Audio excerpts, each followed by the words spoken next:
From a prosecutorial point of view, from a legal point of view, somebody's looking at this and saying, wait a minute, I'm looking at these filings and they're identifying certain people or they're redacting certain other people, and they say, there's not enough evidence to charge this person, or limited evidence regarding involvement.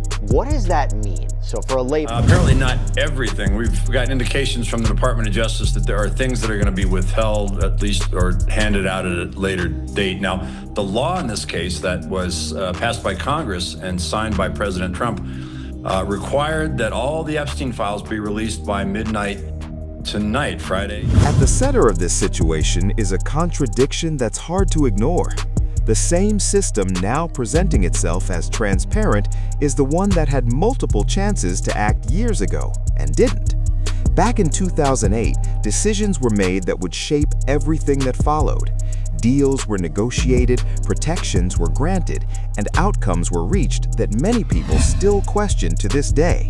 So when new files suddenly appear, promising clarity, it's natural for people to look back and ask whether the same system can truly investigate itself. That's where skepticism starts to build, not necessarily because of what is proven, but because of what history suggests. When institutions control both the narrative and the release of information, people begin to wonder whether the truth is being revealed or managed. And that lingering doubt becomes a key part of why this story refuses to fade away. To understand how things reached this point, you have to go back to the deal that changed everything. In 2008, Jeffrey Epstein pleaded guilty to state-level charges, but in exchange, he received federal immunity for far more serious allegations. On paper, it looked like justice was being served, but the details told a different story.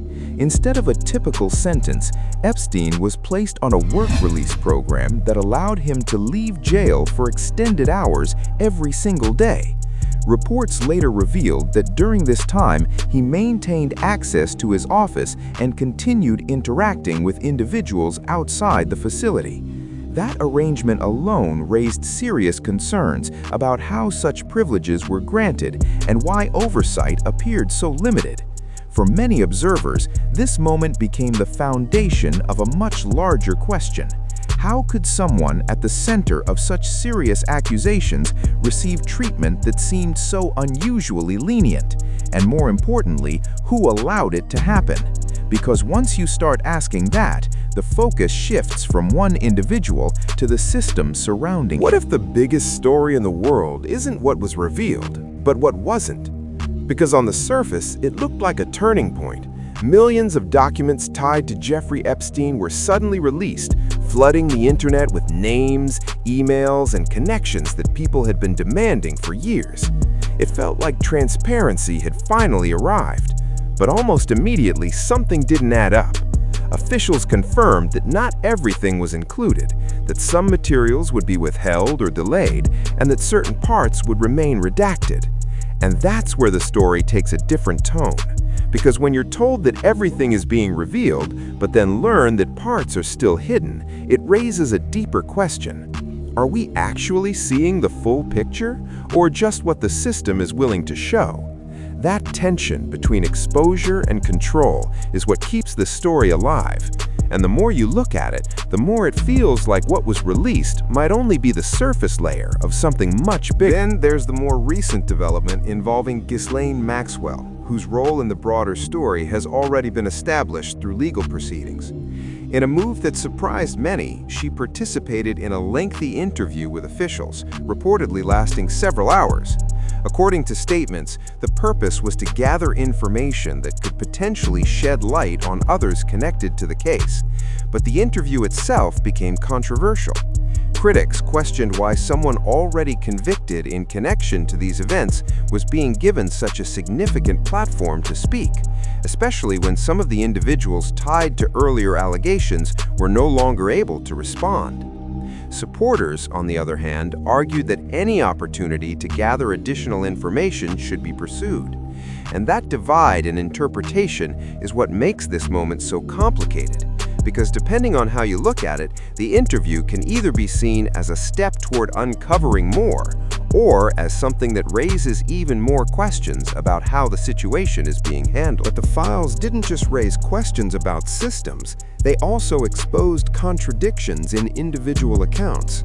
One of the most widely discussed examples involves Prince Andrew, who for years maintained that his interactions with Jeffrey Epstein were limited and that a particular visit was intended to end their association. However, documents and communications that later surfaced painted a more complex picture. Emails suggested extended stays, social meetings, and ongoing contact that didn't align with the public version of events. That gap between statement and documentation is what captured attention. Because when someone's account is directly challenged by written records, it shifts the conversation from speculation to something more concrete. And moments like that are powerful because they show that the documents can, in some cases, verify inconsistencies. Which then raises the obvious question: if one high-profile figure's narrative can be challenged by these files, how many others might be affected in ways that haven't been fully explored yet? And that's where another layer of the story begins to emerge. During the investigation, certain individuals held positions that placed them close to key decisions and legal strategies. One name that has been discussed in public reporting is Bruce Reinhardt, who at the time worked within the federal system while also having professional connections that later raised ethical questions.